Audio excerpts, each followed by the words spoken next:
welcome to Talking Absolute Worship. We have a slightly different format for this fourth week of Advent. I imagine that many worship leaders won't be preaching on the fourth Sunday of Advent, so we're going to spend a little bit of time talking about some of the alternative services that we often find ourselves doing through the Christmas period, how they might be different with these COVID conditions, whether there are some of them that we just can't do, but there are alternatives and there are different things that we might try. I have to confess, between us, we have talked about this. We don't initially have hundreds of ideas. We're just hoping that the interaction between us will lead to some creative thinking, and maybe just one tiny thing that one of us says will spark an idea for you. That's the idea. Right? So we're going to go through the staple services that we often have at Christmas. And I suppose the first and the most obvious would be carol services. So has anyone got any ideas about how carol services might be different in COVID times? Oh yes, Rachel. I don't necessarily have an idea about how we could do it, but I had a meeting last week with a vicar, and we normally have a combined carol service. And the one thing we agreed on was that it's probably not a good idea to even try and listen to traditional carols, because how do you stop people joining in? So we decided that we would probably do Christmas through the eyes of Luke, or it could be Matthew, but pick a gospel and focus all this stuff on there and pick music that's not stuff that people will know. And I know that's not what they're going to like, because if they're coming to a carol service, they're going to want to hear carols. But I'm just not sure that we can really trust people not to start singing once, you know, "O Little Town of Bethlehem" strikes up. So that's sort of, yeah, it's not much, but that's where we are. Yeah, that's interesting. I have done 2 carol services in the past that just focused on one gospel, because your traditional nativity or carol service amalgamates all of the stories, doesn't it? And I thought it'd be interesting to do just Matthew. And of course, if you do Matthew, you don't have to do "O Little Town of Bethlehem" really in the same way. You don't have to do the sheep ones anyway. And if you do Luke, you don't have to do the king ones. So whichever ones you don't like, pick the other gospel. I'm tempted, because it's year B, to do the nativity according to Mark. Which short service. Just completely solve the problem, wouldn't it? Or would it? Maybe this. I've thought about John, because John kind of has a nativity, but it's very different, isn't it? He has a different origin story in some ways. He tells it in a very different way. But yeah, I hadn't got quite as far as you, in that I had thought we can't sing, and I thought it's not that exciting to sit in a church and listen to a CD. So I'd kind of got as far as thinking maybe putting a screen up with a video of a congregation singing, like the BBC Songs of Praise ones. But yeah, I take your point about stopping people from singing. I've had some services at the crematorium where I've said no singing, and then we'll play a hymn, and they're all going, even though they never sing when they can at funerals. Now they've started really wanting to, because they're not allowed to. Okay, what about outdoor? Is that different, or indoor? Well, I just had a thought about carol services, though. I think you've made some really important points. I think one of the things, we haven't, as you'll appreciate, I've only just arrived in my churches, so I don't know what normal is, but they've told me what normal is. And one of the things we've already started talking about is, even in a sense, before you get as far as the carol service, there may be the sort of leaflet drop, insert in the local paper, whatever, that gives a list of all the things that the churches are going to be doing for Christmas. And one of the things we've reflected on a little is that even at that stage, we maybe are going to have to think very carefully about the language we use. Because I think, Rachel, you're absolutely right. It will be even worse if something has been billed as a carol service and then people arrive and they're not singing any carols. I mean, I think they'll know that they're not going to sing carols, but so I think even how we name things, what we call them, so, you know, whether it's, you know, I don't know, meditation on the Christmas story or whatever it is, I think in fairness to people, especially because this is a time of year when there may be people who aren't normally in church, and so who haven't lived through all of the kind of stuff we've been doing to get somewhere. This is their big moment to kind of drop in.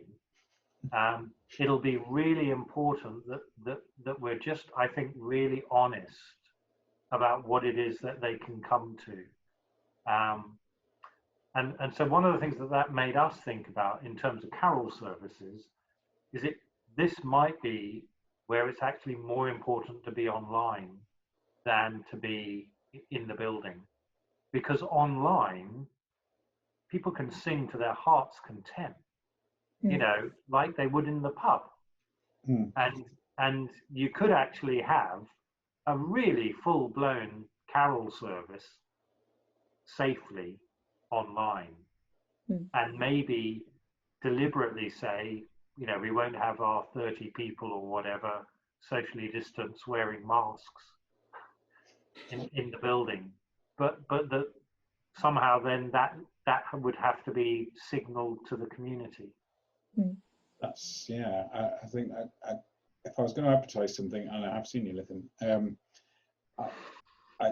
sometimes I think you might have to just be bold about it and say this is a no-sing carol service, and that might be even inspire curiosity. Oh, what's a no-sing carol service? Well, we don't know yet, but we're going to advertise it as a no-sing carol service, and they go, "Ooh, that sounds interesting." At least you're being totally honest then. Yeah, what are you going to say, Lithan? I was going to say that normally there are two lots of ways that we do carols in Cranbrook. One is that we have carols in the pub, and we've only had a pub for 3 years, so it's very exciting for everyone. But I've been reflecting that when we do that, there are some people who come deliberately, and there are some people who are there because it happens to be the night they're there, and the singing gets better as the night goes on, and there is no way, I mean, I'm not sure we could go to the pub, but also there's no way you can stop people singing with alcohol. So I think this year we're not going to do that, and I reflected last year, it was great fun, but what exactly are we achieving with doing that? And I like Neil's idea about doing something online. It's always a bit tricky, I find, with Zoom. I don't know what the rest of you do, because I've heard the horror stories about people coming on to Zoom. The Archers had an interloper with disastrous consequences. So I don't ever put, this is Zoom, this is the password online. They have to ask me for it, which could be a barrier to doing something that's for everybody. But I think that whether I can put on our social media in lots of different ways, we're going to have it at this time. If you've got a carol you want us to share in, then we can do that. And there is something, it's a shame you can't hear each other sing on Zoom, but I do like watching everybody sing their little hearts out while muted. And that seems to work quite well. And carol singing, again, I don't think is a safe thing to do at the moment. And that's something, again, we have to rethink anyway, because Cranbrook as a town, the first year we were able to walk from one end to the other and sing down the main street, and it took about an hour. Last year we split into 2 groups and then joined up. This year it's too big as a town to really be able to do that. And the kind of central spine's a bit different anyway. So that is something else we were going to have to rethink anyway, but probably won't happen. Although the school that I'm part of is thinking about doing carols. They seem to think it's safe for them to sing outside. So I would join them and be part of that. And if they worked out how they can do that COVID safely, they can do all of that thinking for me. So that might be for other people to find out what schools think are possible and piggyback on that as well. I kind of thought the rules still said we can't sing in congregations outside, but I may be wrong there. I can't keep up. The other thing I've seen discussed in some places online is drive-in carol services, where you stay in a family unit or a household unit in your car, and they're calling it carols by car light. Candlelight, car light. I don't know how you'd manage the actual playing of the music, whether it's some sophisticated Bluetooth system where you assumed everybody had a Bluetooth connection that they could plug into their car radio. That seems a bit technically adventurous for the congregations I'm working with. Or whether you have like a massive pair of speakers outside and blast out the whole neighborhood with carols while everybody's sitting in their car. And then they could sing to their heart's content in a car, I suppose. But it all seems a bit, I don't know, can I really be bothered for the sake of what you're actually achieving? Yeah. This might get me drummed out of the ministry. In the sense of, I love carol services, but do we actually need them? Okay, I don't love carol services. What is it? No, we don't need them. What is it that makes them special? And can we actually do the things that are special at the moment? Yeah. And if not, is it? Sorry, you go ahead, Rachel. No, it was following on from what you were saying. I think the things that people find special about carol services are singing the carols that they know and having mince pies afterwards, and neither of which are going to be possible. Yeah, carol services is a bit like pigs in blankets. You don't really need them, do you? Yeah. But they feel important to people. They do to a whole constituency of people who maybe we don't see otherwise. That's the thing about it, isn't it? We may have to adjust our ideas about what audience we're going to attract this year. And we like to attract a crowd at Christmas. I expect without carol services and some of the stuff that we'd normally do that we can't do, we're just not going to do that in the same way. It doesn't. I'm still not convinced it's going to feel the same on Zoom. I don't share your optimism about the joy of an online Zoom carol service. I don't think it is the same. You can't replicate carols by candlelight at your house, even if you get a power cut like we just did earlier on tonight. But if it's about singing those carols together, that's the safest and possibly only way you can do that. If you want to sing A Little Town of Bethlehem, it'll have to be online and muted. You'll be able to hear it from somewhere else. I agree, except I don't agree that it's. If you want to bring people together, you can't sing, and it's whether you can do a spoken carol service where you get everyone together by candlelight and read out some of the verses of the hymns of carols. That might work, but it doesn't have that same we're singing with the light twinkling stuff and that excitement that I think and the nostalgia that's generated by a carol service. I think personally, I will be attempting a live carol service, but we'll have to, as Neil says, I think that's made me think, have to advertise it as a no carol service or a no carol service. in that, surely the point that the important part, we try and sell the Christmas story on the back of people coming to sing carols, don't we? That's, we're trying to slip in the gospel while they're enjoying singing carols, and we cut those bits down and down and down so as not to put people off. And yeah, advertising standards, we have to say what it is they're coming to, and I think I'm going to give that a go, and no carol service. Whether we do recorded music or not, I don't know. I think it's going to be essential to have some kind of music in it. Yeah. You can't just have it all monologue, can you? But yeah, okay, so that's carol services. Fast becoming a staple of the UK Christmas scene in churches are Christingles. How do we go with Christingles? What, normally or this year? This year.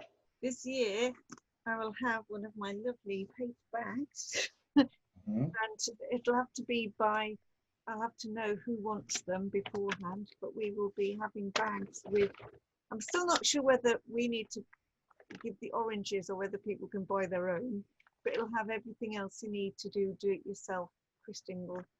And the Children's Society have got a few ideas on their site about how to do it digitally and online, but it's mostly what you think it would be. Kind of the candle and the orange. And again, I'll probably do it via Zoom onto Facebook so that people can access it that way, which is what we're doing for Messy Church now. Yeah, I'm inclined to go with Christingle in a bag. I haven't worked out how to get bags to everybody yet, though. How are you doing that?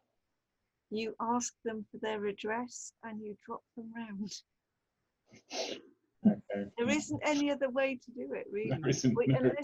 Unless you can keep them outside or in a room at your church for 72 hours before and then have a box. But that doesn't guarantee everyone will get one then. So it kind of needs to be ticketed with a cut-off date. That is interesting, isn't it? Because that becomes an opportunity to do something more, in the sense that actually the church could be going out into the community, bringing, we've talked in some of our other conversations about, like the idea, I think, was it Rachel, your idea of everyone gets the letter, Paul, or someone said that? Rachel. It was Lithan. It was Lithan, but that could be an extension of it, that actually in your, it's not just the Christingle bag, it could be the Christmas bag, and it could have in it all sorts of things that included, on this particular act of worship online or whatever, you're going to need these things, but actually here's something that you can put on the fridge, or whatever. It might actually be an opportunity for the church to use all of its networks to actually get I think you're right, Phil. The danger of Christmas, our traditional Christmas, was absolutely that maybe we were tempted to kind of say to ourselves, it's okay, we'll whack on a carol service and they'll show up. Well, this year, maybe it's the other way around. Maybe the job of the church is to go out into the community and say, here's some good news. Rachel, you were going to say something. Yeah, we're actually doing Advent packs that we're going to give out. So we're going to get them out at the end of November, and they'll contain, they'll be slightly different depending on whether people want them from sort of within the church fellowship or those who are more fringe, but essentially there'll be some Advent activities for churchy people. There might be an Advent kind of study book that we'll decide that we're going to go through, that people will do on their own, but we'll link perhaps some of the preaching to the themes that come up in there. There'll be some activities. I think there was there's often a Lent challenge about, on day one, do this, you know, go and be nice to someone, or I don't know, whatever. Yeah. So we thought we might devise some Advent challenges. And stuff about services, so stuff about Christingle, all of that kind of stuff is going in the Advent bag, so that hopefully it feels like we're not just coming together at the end of Advent, but going through it together. I like it. I'm really warming to the idea of like Christmas in a bag. Yeah. And if we're gonna go to the trouble of trekking around delivering all these shopping bags, then you might as well make the most of it, and then have other opportunities for people to join online activities where they've got, so they could have a carol sheet to sing on this Zoom carol service, couldn't they? You'd have to know that in advance, what you're going to sing. You have to plan. You have to plan. I think there's going to be a lot more planning Yeah. here in a different kind of way. I will link to St Albans. On share screen. There you go. So I found the Diocese of St Albans have got lots of different things, including a Zoom crib service, as you see here. And that's got, you could have a multi-sensory pack with peg dolls, like brown crinkle paper, a star decoration, so that there's some handy tips. But if you go onto the St Albans Diocese page, they've got all sorts of different ideas for Christmas, which is really useful. So this is like quite a big bag now. This is Well, you know, your bags are not big enough, Lynn. or you can just do it more than once. Oh. Where I am, it's still quite a small constituency that are engaging, so that's easy to do. With you, Phil, with your messy church, it could be a lot, couldn't it? So that's where you're going. Oh.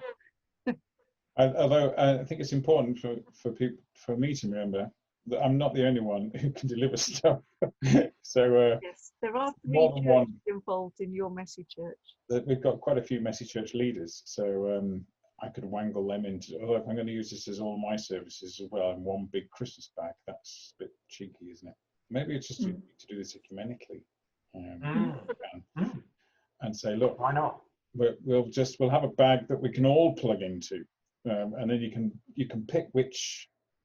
Yeah, that's radical. You can pick which church you plug into with these activities. Here's that thing Neil was talking about in the paper, what all the churches are doing at Christmas. You can come to any of them, and this one bag will give you everything that you need. And maybe if you're all really clever, you won't have them at the same time, so people can actually do them all. Yeah, well, that's a challenge. With midnight communion. Although there are some places, we'll come on to like Christmas Eve communion. Anglicans are arguing about this, I think, because they can't fit everybody in, because they get they'll have to, mind you, at 10, everyone's getting turfed at the pub at 10 now, so they'll all be home before midnight communion, so that's not going to be such a problem, is it? Some of them are talking about doing Bethlehem communion, because they reckon that Bethlehem is 3 hours before us, so you can do it at 9 p.m. And so they're calling it Bethlehem communion, because that's when people in Bethlehem are doing it. And some of them are getting quite excited about that, I've heard. Okay. Gives them opportunity to do 2 sittings, you see, and that relieves the numbers. So you can have the Bethlehem communion at 9, and then you can have the traditional midnight one at 11:30. Yeah, it's an idea anyway. Do most URCs even do midnight communions anymore? Yeah. Mine's at the pub normally, so we won't be able to do that because they'll be shut. If it's still as we are now, we'll be shutting at 10. Unless you do the Bethlehem one. Yeah, but I don't think they want us there while they can serve. They love having us. The pub asked us when they opened if we do our midnight mass at the pub, so we always have. But I don't think they don't want to do it while they can still serve people behind the bar, so that won't work. Yeah. So that will be something to think about. We normally have ecumenical carols and a quiz at the pub, and we've done it for years. And we have to, like, every round of the pub remind people so that they can still order drinks at the bar.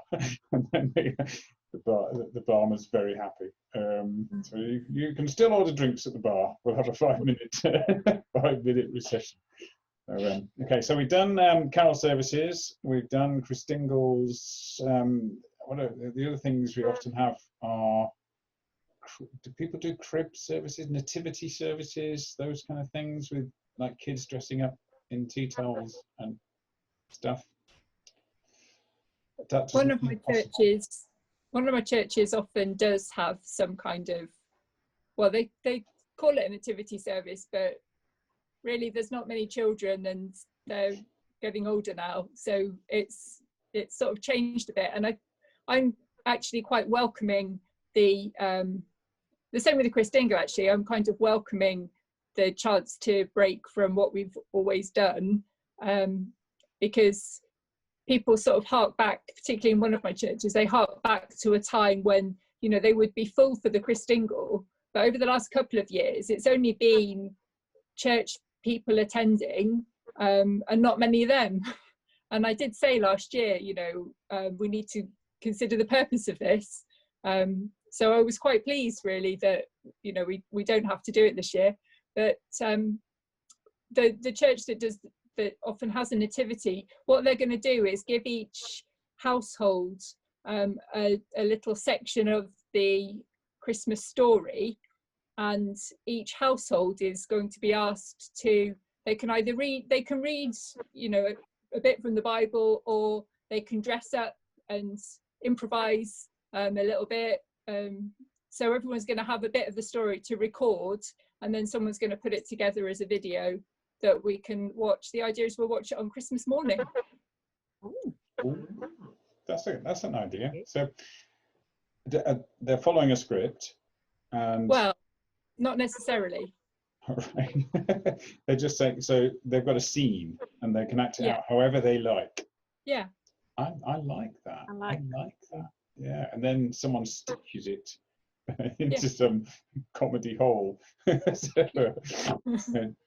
actually, that one would be quite easy to do on the Windows video editor, because it doesn't need, it's when you've got to seamlessly slide them together that's not so good, but when it can go scene and chunky, then that's quite a simple job.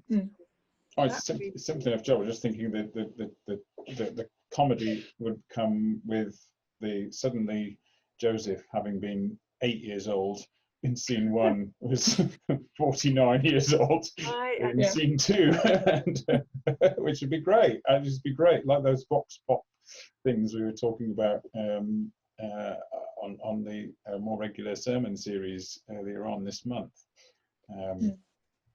I suppose some other ideas of how to do nativity might be either, if you've got a willing congregation and it's safe, to create a living nativity trail.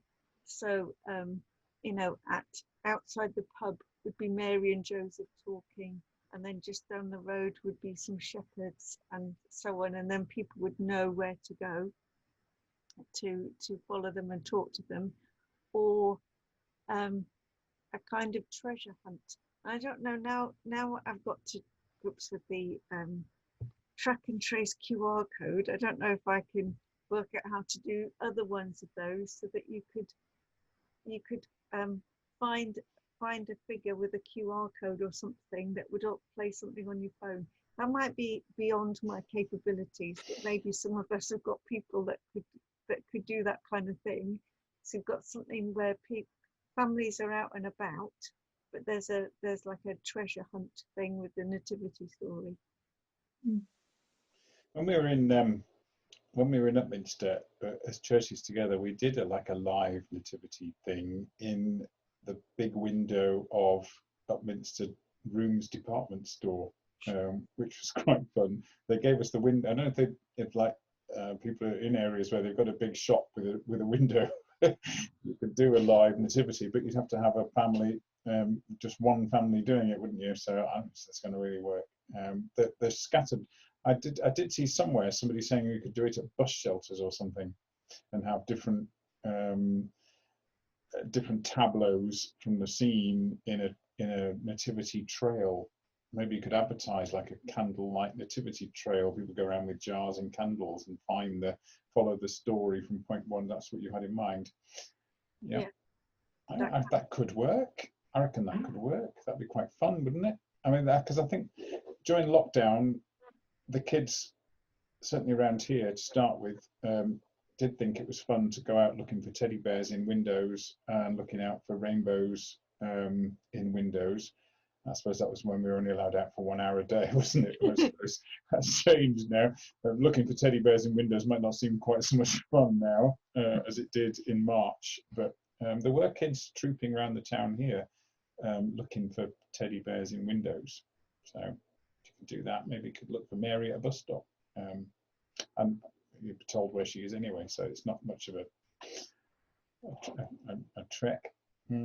So nativities, it's kind of possible, but not in the way that we're used to. Midnight services. Before midnight, do you want to talk about pyjama service? Pyjama service. I don't know how big of a thing this is now, just in case people don't know.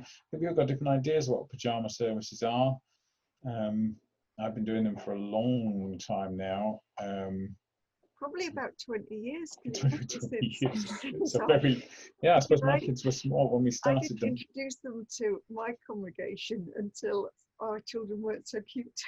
So I didn't tell them about it so that I could go along with my kids to the one at No, it's basically because we were doing stuff on Christmas Eve that were like lessons and carol services and midnight communions, which weren't always that appropriate for kids. And the Anglicans were doing these crib services things, which seemed terribly formal and whatever. And we wanted something a bit more informal for kids on Christmas Eve.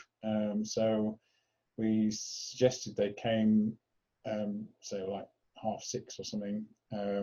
So when it's dark, in their pajamas and dressing gowns, with a bed toy, their favourite bed toy, whatever they have. And we all sort of sit on the floor at the front of the church around the Christmas tree, and I'd be in my slippers and dressing gown, whatever. All the parents would be there as well. The invitation would say children must bring an adult, that's that kind of thing. And then we'd tell them a Christmas story or a story from around the world, and we'd sing a couple of carols and sometimes do a small activity. But I didn't want that to get too big. I wanted to keep it simple. And then the idea was they'd go home and go straight to bed. I suspect in the UK that's kind of been overtaken by the tradition of people doing this like Christmas Eve boxes they have now, don't they? Which have started now. I still do that here, and it's the most popular thing that happens at Christmas. So I had pajama service. Yeah, I had 80 people, adults and children, at the pajama service last year, because it fits. And the idea too is that it's a dimly lit thing, so that and very low key, so children are not overexcited. Yeah, it's easy. It's dead easy. But so it works really well. But I don't think it will happen this year. Can't do it, no. And I'm not sure me broadcasting my pajamas on Zoom will have quite the same effect. And that's one of the things that's really frustrating, because I think it's been building, every year it gets bigger and bigger. So much so that last year we thought, are we going to have to do 2 sittings this year? But there won't be one at all. It's not a COVID safe environment unless we've had a vaccine by Christmas, which would be nice, wouldn't it? So it's just trying to think about what to do instead. And it might be that's where, when I mentioned the St. Albans thing, it might be that having a Christmas Eve bag and doing something, I think that's the best alternative I can think of. I think I wonder if we can tap into that. I mean, it's not something I understand, but kids nowadays, they have like a Christmas Eve box where they have new pajamas and some hot chocolate Is that right? And stuff like that. And a film, a DVD to watch on Christmas Eve, and it's like a new tradition, and it's like a thing. Neil's looking completely puzzled. No, I'm just thinking this is a thing invented by someone who wanted to sell stuff. It is. Yeah, like the church, Neil. No, we're going to give stuff away. Right. Yeah, this Christmas bag is getting bigger and bigger and bigger. I don't know, maybe. So yeah, we looked at some of the traditional stuff. That's the first part of what we wanted to do this evening, and that's kind of the bad news out the way. That's all the stuff we can't do, except we have come up with some ways of maybe wangling. Or Lytton's thought of another one. Well, no, the other service that I do that I mentioned in one of our other discussions is the Christmas Remembrance thing. Oh yeah, yeah. And it's trying to, and again, I don't think we could possibly do that indoors, but it might be that that's something where our town council has a Christmas tree, and whether we can hang stars or something on the tree with people's names on, and have a short act of worship and prayer as part of that. So there wouldn't be anything long, but there'd be a way of recognising that. Eventually, in Cranbrook, the church will own some land which has a canopy on, and I'm going to see if I can get permission as well to hang things on there, both so we could put the Christmas stars on there if the town council don't want them on the tree. And the same in November, we'll put poppies on there because we won't be able to have the same kind of thing for that. And I think using the outsides of our buildings is something that's, if we've got one, is much more going to be much more important this year. So Phil's got these fabulous railings outside his church that will be great for doing things. You know, you can build up the Christmas story over like 2 weeks before, like an advent calendar. So you can start off with the empty crib, and then you can add different characters and put baby Jesus on Christmas Day. I'm sure you've got an art club meets at your church. You can ask them to do it. Yeah, they just like drawing flowers. Or you can ask the schools to draw some of the things to put on. We have used the railings, and I think you're right. Outside spaces, we used the railings during the COVID thing with the yellow ribbons, which was a huge success. People tying yellow ribbons to the railings to remember somebody that they couldn't see through lockdown, and that was great to be able to. It's coming up with imaginative ideas to use that space. I'm thinking maybe churches are going to have to up their game a bit this year with outside nativity scenes, for instance. I remember we used to have a big argument in Upminster that the local at the Churches Together meeting, that the local building society had stopped putting nativity in the window like they always had, and it was Muslims, political correctness gone mad. And I tentatively raised my hand and said, how many of you as churches, there are 11 churches in Upminster, actually have an outside nativity? Not one of them, not one had one. And it's actually depending on the building society to put the nativity up and then moaning when they don't. I think we might just have to up our game. But I have got a picture of one, because I thought, blimey, that's a bit of work, isn't it? I have got some patterns for making a big wooden one, but I'm not sure we've got the space to put it at Kingstainton. But here's one that I found on that group Lytton was talking about earlier on. I think it's called COVID Christmas and something. Yeah. So really, if you're a Facebook person, it's really worth finding this COVID Christmas Facebook. Oh, there's share screen. That's the fella. That's the one I'm after. So yeah, that's just made out of some wicker branches that you can buy fairly easy, I think, can't you? Stick them in, and then they've got some old pallet planks, and just whacked them in the ground and painted faces on them. Nice. You need somebody who's fairly artistic, and then they've got a little star on the top. I think that's quite cool. They've got a great big plank for Jesus, but on top of it is the star. I think that, and then little ones for the sheep. I think that's just really cool and easy. That's not difficult, is it? And it's not. It doesn't matter if somebody breaks it because it's just an old pallet and some wicker. So there must. I mean, you probably look on Pinterest. There are probably like dozens of ideas for doing outside nativities and using our outside space somehow. Maybe one thing we can do. So what are the things can we do that maybe we haven't done before? Any ideas? What's going on? A few times I've done a labyrinth in the church, and I spent hours cutting out lots of stars to make the actual labyrinth shape, because I decided it had to be stars and I wasn't just going to use, parcel tape on the ground. And then there were stations. So I think the first station was like a box of feathers, and there was something for people to reflect on the angel coming to Mary. Then there was the next station had a pile of strips of cloth, and people could take a cloth, and that was sort of the start of the journey to Bethlehem for Mary and Joseph. And the idea was you carried your bit of cloth around the rest of the labyrinth until you got to the cradle in the centre. For the shepherds, I'd got a loom and just loads of bits of wool, and got people to kind of weave some wool. So there was stuff with gold, with chocolate coins and myrrh and frankincense, and there was whatever you could do to get through the story. I did, but I just opened the church for the whole day, so people came in. So usually there were only 1 or 2 people in there at any time. So in some ways you think, well, that could work, but then in terms of touching things, that's not going to work. So I haven't yet worked out if I can adapt it in any way to make it, COVID friendly. Hands-off labyrinth, Yeah.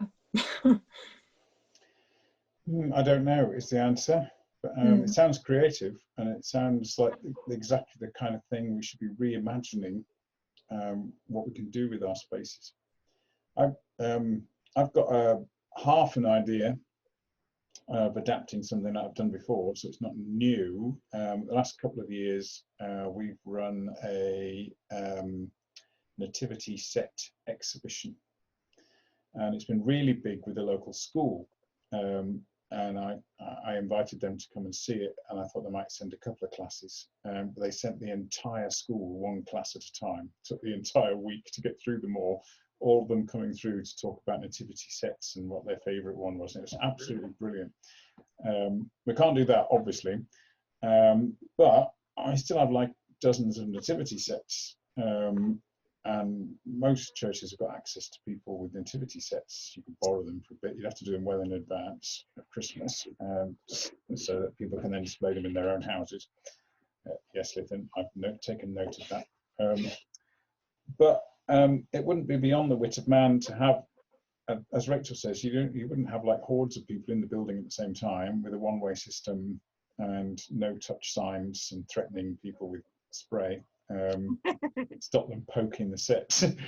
To just have a wander through nativity set exhibition where maybe have some notes about each one. That'd be quite interesting. So you could say, notice Mary in this one, she's sitting on the donkey, so she must still be pregnant. She's on her way to Bethlehem. That's one of the things. But we have got one of those sets. So when she's on the way to, she's not pregnant, she's carrying the baby, that's right. So she's on the way to Egypt, she's not on the way to Bethlehem. Or notice this one, why are the kings doing that? Just to give people just a nudge about what some of these sets are trying to say about the story. That's one idea I've got. The other idea, I'm vaguely, what was it now? I did have another idea. Well, Neil's got one while you're go on, go for it, Neil, and I'll try and remember what that was. Okay. It's just gone blank. Well, oh yeah, I remembered. Yeah, carry on. No, yeah, you No, I've just done one. You go. Okay. Well, on the nativity set theme, I mean, that sounds brilliant. I don't know if you've come across the Proust nativity set. So this Proust, Michel Proust. No. no. So this is an Advent calendar. Oh, You get comics. So you download it as a PDF. Mhm. So if you just Google Proust nativity set, right. Yeah. and you double get O the comic. Proust. So you get the comic telling the story. Cy Smith has done the drawings, but then all of the characters Oh, look at that. have been turned into something that you can photocopy onto card and then cut out and color in and build. And it includes the whole of the story. So you go from the Annunciation, and the last set of things you make are the pyramids of Egypt. How cool is that? And so we used it at college and just used it as a thing that everyone was involved in. But what I'm wondering about is, this would be the sort of thing where, again, every family, every home in the congregation could be invited to start to sort of build and share in a growing nativity set. That if it was possible, depending on where the virus is at, if it was possible to have it all together in the church building, that would be great. But again, they could become characters that sat around on windowsills. They could be people could take photographs of them, with their own Christmas decorations or whatever. And you could on your website or whatever, or via Facebook or many other forms of social media are available. You could actually share it, and I think the beauty of it is it's very, very simple. It's very, very cheap, but actually it can then have an awful lot of personality, because people can decorate them either almost not at all, or I did it with some folk, and people just went absolutely to town. And it's I guess it's another thing about.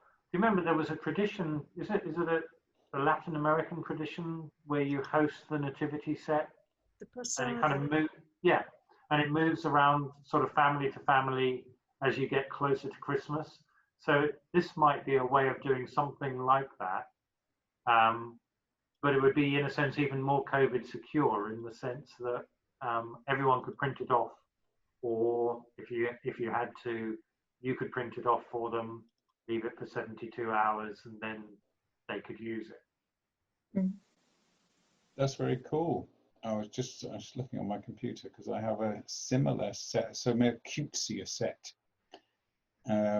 by someone called Kay Hadfield, that you buy. So if I can find one of the actual pictures. So you can see how cute. There's a few of them around, aren't there? So I'll share my screen.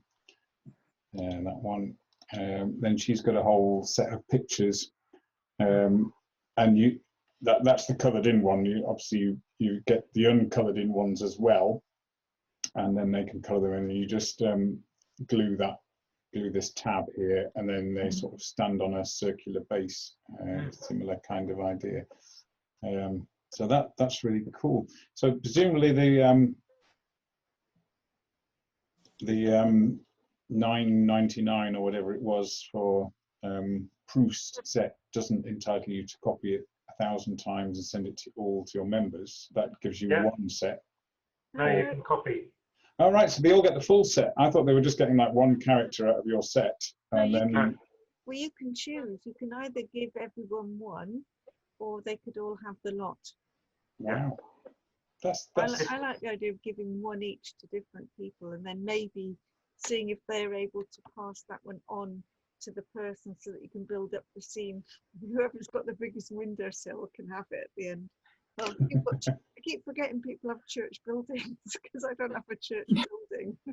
Yes, you have to think differently. Well, you have buildings that you can put things in. Yeah, but nobody goes in them, so there's no point putting them in things in them because nobody's going in the buildings, are there? And it's kind of the thrust of what many of us, I think, are going to be doing this year is going to be focused in people's homes, isn't it? Not in our buildings. The Posada was the other idea I'd had, and I'd still like to.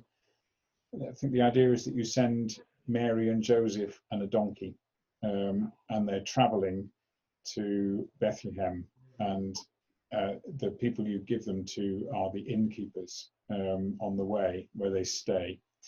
And so you get loads of people to accommodate Joseph and Mary for a night, and then they take pictures of where they're. And it's quite sweet because the kids will quite enjoy putting them with the cat or in the dog bed or on the windowsill, or people put them in all sorts of places. You can get them to take a photograph and send it to you, and then you can follow their journey, and it's really quite a sweet thing to do. And then eventually at Christmas they'll have to arrive at church or somewhere for the rest of the story. Yes, Lithan? So I guess you could do, if you had two sets that for some children having identical ones would be important, for others they wouldn't. So you can have one set go to someone's house, or even 3 sets. Then they can put that aside for 72 hours and the next one can get, so you could kind of do it safely. See, or just spray it. I just think I would use plastic. I'd use a plastic set, and then part of the instructions is they squirt it with Dettol and rub it down and pass it on to the next person. And that's not beyond the wit of man, is it? You can pass things to people if you've cleaned them and then you wash your hands. That's still possible, I think. I think there's all sorts of Advent calendar countdown ideas we could do. Some of which we've talked about before, that you can do a virtual one, or if you've got railings or something outside your church, you could do it in a different way. Lay off my railings. I'm your railings. But I think we could, if things are going to get worse in terms of lockdowns and things, the amount of work we might have to do to support our communities, both inside the church and how it might grow. And I think it's quite important for all of us going, that's great, I love that idea, I love that one. So what are the 2 or 3 that are manageable, and not try and do everything? Because even though there's lots of things we can't do, that doesn't mean we need to find replacements for everything. This year is just different, and Jesus will still be born. So we haven't actually talked about Christmas Day, if you wanted to do that. I've got one more before Christmas Day. Okay. It's been talked about quite a bit, and I think there are creative possibilities of using windows, again, like people did with the rainbows and stuff. It's not that difficult to make a crepe paper stained glass window. And if you've got windows at your church that lend themselves, Taunton have done this for a few years in a row, use the windows, and they've got an artist there who fills the windows with things, and they do creative art at Christmas. But it's not beyond the wit of man. If you've got a church building with some windows and you're not using it, the windows can still be seen, and you could put a light behind them. Then you could put Christmas scenes up, nativity scenes or something. Or you could use house windows of church members, or just your own manse windows, because there's some people still walk past houses and look at Christmas decorations and stuff, and it's quite nice to say, well, yeah, we're going to do Christmas decorations this year, but it's going to be the Christmas story that's in my window, not just snow and reindeer. So if for arty people, and I'm not amongst their number here, then but it's not that difficult with an old-fashioned overhead projector to get a massive piece of paper and project an image onto it, and then just trace it onto the big piece of paper. It's not hard, is it? Just using a bit of creativity. No, it's not my manse though, so you'd have to do that. But yeah, sorry, right, okay. I want to talk about Christmas Day. Go for it. Well, I don't do one. Yes. We have already mentioned Christmas Day because Rachel had something leading up to Christmas Day, didn't you? What was? Yeah, that's the recording of the Nativity story, but we're not having a service on Christmas Day, but the idea is that the video will be sent out to everyone and everyone will watch it roughly at the same time on Christmas morning. That's lovely.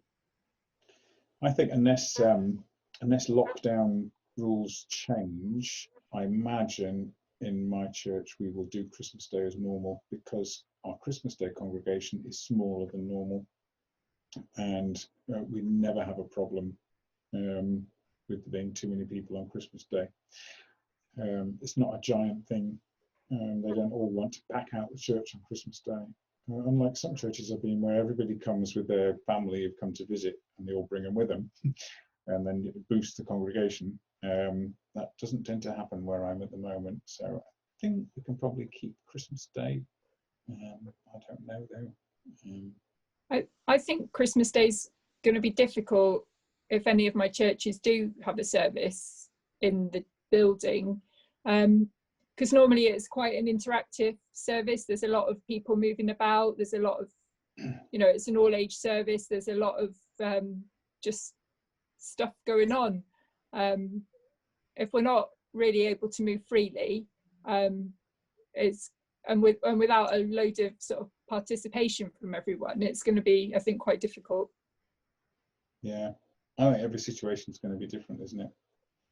We've kind of got into a tradition in my church now where Christmas Day is a bit like the two Ronnies, where I'm little Ronnie who sits in a big chair and tells them a Christmas story. And we settled into that pattern. There's not a lot of running around or intermingling. Snowballs. Yeah, we do throw snowballs at the person doing the offertory, which I don't know how that began. But we now have a big bucket of snowballs ready for Christmas Day. When the guy goes around with the offertory, we all pelt him with snowballs. You're probably not allowed to do that, are you now? You'd have to have plastic ones. Corona bombs. So yeah, but I would feel I know there's probably most of the Christmas stuff I could skip quite happily and say, oh, shame we can't do that. But Christmas Day, I think I would feel really weird, and I think that would be a real. I don't know, that's where the rubber hits the road for me. I think Christmas Day, it would be like missing Good Friday or something. I could miss Easter Day, but I see Good Friday is the one that means most to me somehow. I don't know. What have you got in mind, Neil? Christmas Day? Well, the honest answer is I don't know. I think similarly. I suspect our numbers wouldn't be huge. So I think we probably would, I imagine people might want to try and gather a little bit. And I think it might be an opportunity to do something fairly reflective. But, it's going to need to be, it's inevitably going to be something quieter. But yeah, in a way, I suppose I've been more focused on thinking about the run-up than the actual day. I think it will be potentially quite a sad time for lots of people because they won't be where they expect to be. So with our family, and my parents are now in full lockdown again where they live, so they can't leave the town, which always sounds a bit bizarre. And even if that lifts, still the rule of 6 means we can't have one generation. We've got to pick which generation of our family will be with us for Christmas. And I imagine that's going to be the same for lots of families where normally you'd get the wider family gathered together who just won't be able to. And so Christmas Day might, I think we'll need to acknowledge that and be more reflective. Say we, Bill, because I go to his service now. We might not even be able to mix families by the time we get to Christmas Day, so it might just be the two of us. Yeah. So That'd be weird. there's all of that to think about. I think we Yeah. said in earlier Advent discussions about not having people at the table. That might be because they died during this last year, but it also might be that physically we can't be together in the same way. And I think that will tell on people. You can do all the rest of the stuff, you know, because you can still be full of the Christmas spirit, but actually on the day when you think, well, this is what we would normally do. As with churches, we keep going, oh no, we can't do that and we can't do that. I think for some people it won't be until the actual day that will really hit home, and that's where we need to, you know, how do we provide the comfort and joy, which is, in fact, that's the theme for the Church of England this year, is comfort and joy. And I keep going between, is that a good thing or is that a bad thing? Yeah, we do need comfort and joy,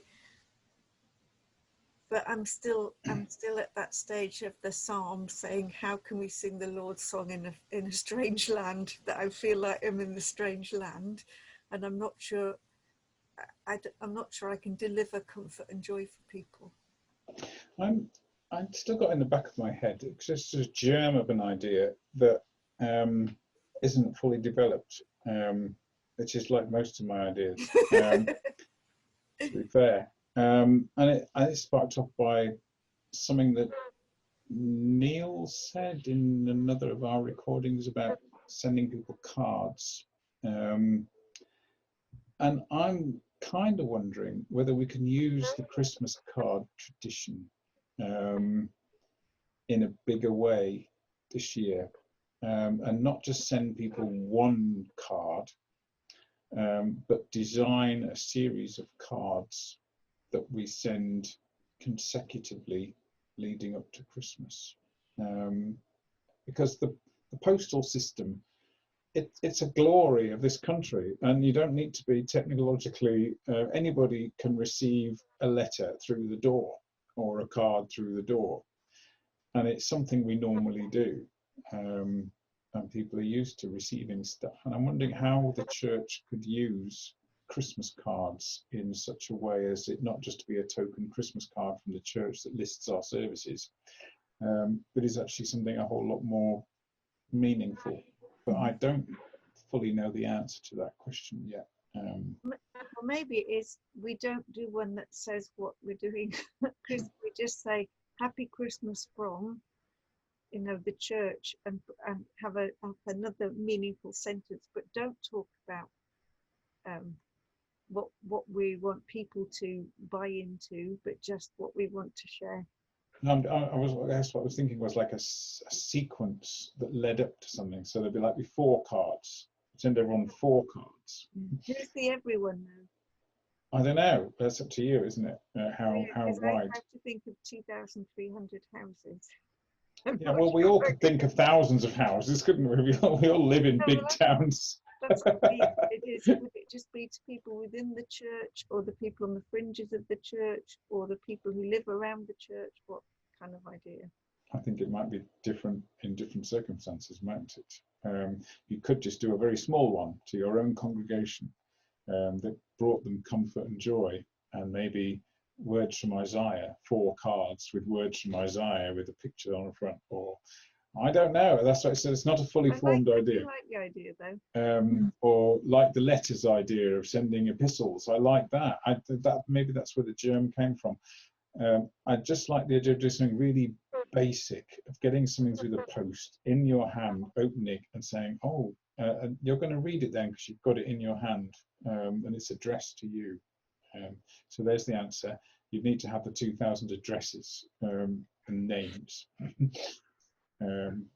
which you haven't got. Will you hand deliver? No. With the Christmas bag. Yeah.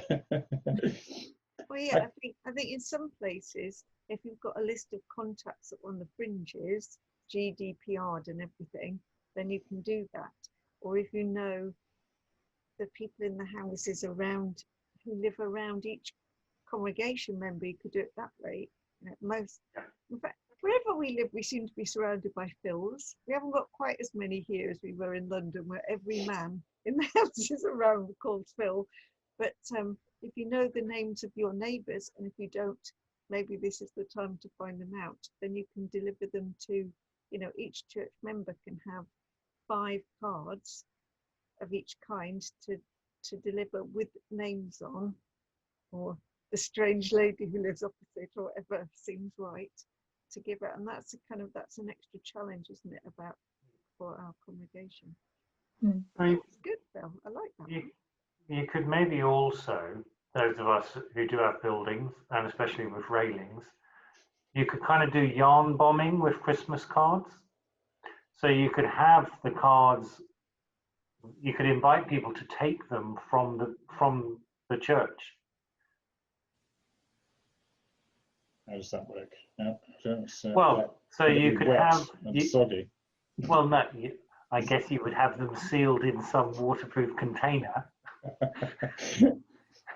But you could festoon the railings with really big invitations saying, these are for you, take them.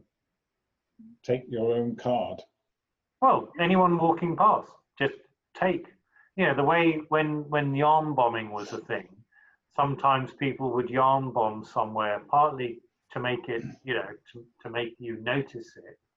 But often within the yarn bombing, they would hang things for people to take, like, you know, a sweet or a memento or whatever. Now, in our current circumstances, obviously, it's all got to be done in a careful way. But I could imagine, you know, you talked about tying the yellow ribbon on the railings to remember. So that, in a sense, that's one direction. You could go the other way. The church could load the railings up and say, these are for the community, take them. We've also got Mega from Baker Ross at the moment. They're doing these quite cheaply, and like, these are for our Christingle packs, but they're wooden decorations that you could also do something like that and hang on the railings and say, take one of these, or do stars or whatever. I'm not the only one with railings, surely. Neil's got railings. I've got railings. I've got a lot of railings. Most churches have got railings. But also, it could be trees, couldn't it? Yeah. Trees. It could be hang the Bible figures from a tree. It could be, you know, people's front gardens. It could be all sorts of things. Like people put boxes of cooking apples outside their house. Exactly. Okay, right. There's some ideas. Any last bids? I will be just summing up in a moment, and then I think Neil will be leading us in prayer at the end. He knows this. Absolutely. We've been talking absolute worship. I hope from that rambly on the hoof discussion, where I have now more ideas than I had when I started. So I hope in watching it, you've picked up at least something that will give you something to think about as you prepare for this Christmas season. We wish you every blessing as you try to bring the gift of God's word to people through worship and through Christmas events. Neil is going to lead us in prayer. Let's pray. Dear Lord, we think of the significance of the Christmas story. You're emptying yourself, coming amongst us, because you want to welcome us home to you. And so we pray for all of these ideas. We pray for the church across the world, as in our different places, in our different ways, we prepare for Advent and we prepare to celebrate Christmas. And at the heart of Christmas is the story of you taking the risk of entering into our fragile world. And we know perhaps more than ever just how fragile life can be. So we pray your blessing, that through our worship and through our communities, there might be good news shared. In Jesus' name, amen. Amen.